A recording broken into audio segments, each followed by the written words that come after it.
અંકલેશ્વર ખાતે આગામી 12 જૂને યોજાનારા જિલ્લા કક્ષાના વિકસિત ભારત સંકલ્પ સંમેલનના આયોજનને લઈને એસડીએમ કચેરી ખાતે મહત્વપૂર્ણ બેઠક યોજાઈ હતી। બેઠકમાં કાર્યક્રમના આયોજન અંગે વિસ્તૃત ચર્ચા કરવામાં આવી હતી।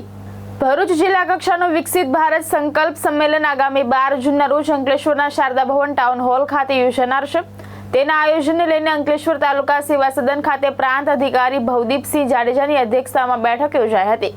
આ બેઠકમાં મામલતદાર રાજન વસાવા સહિત અંકલેશ્વર પાનોલી ઉદ્યોગ મંડળના પ્રમુખ, નોટિફાઈડ એરિયાના ચીફ ઓફિસરો, સંકલન સમિતિના પદાધિકારીઓ તેમજ નગરપાલિકા, તાલુકા પંચાયત, મામલતદાર કચેરી અને પ્રાંત કચેરીના કર્મચારીઓ ઉપસ્થિત રહ્યા હતા।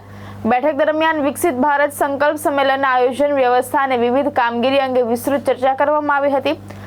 આગામી 12 જૂને યોજાનારા સંમેલનને સફળ બનાવવા માટે વિવિધ વિભાગોને જરૂરી સૂચનાઓ પણ આપવામાં આવી હતી। આવનારી તારીખ 12 જૂન 2026 ના રોજ માનનીય પ્રભારી મંત્રી શ્રી તથા જિલ્લાના તમામ ઇન્ડસ્ટ્રીયલ એસોસિએશન, તમામ કોલેજ સ્કૂલોના આચાર્યશ્રીઓ તેમજ વિવિધ ક્ષેત્રે સારી કામગીરી કરતા લોકોની ઇન્ટેલેક્ટ સમિટ અને ભારત સંકલ્પ યાત્રા હેઠળ તમામ લોકોને તથા પ્રજાજનોને તારીખ 12 ના રોજ હાજર રહેવા માટે હું આમંત્રણ આપું છું તથા આ કાર્યક્રમમાં મોટી સંખ્યામાં લોકો ભેગા થઈ એકબીજા સાથે ઇન્ટેલેક્ચ્યુઅલ ડાયલોગ કરે તે માટે હું સૌને આમંત્રિત કરું છું। Thank you.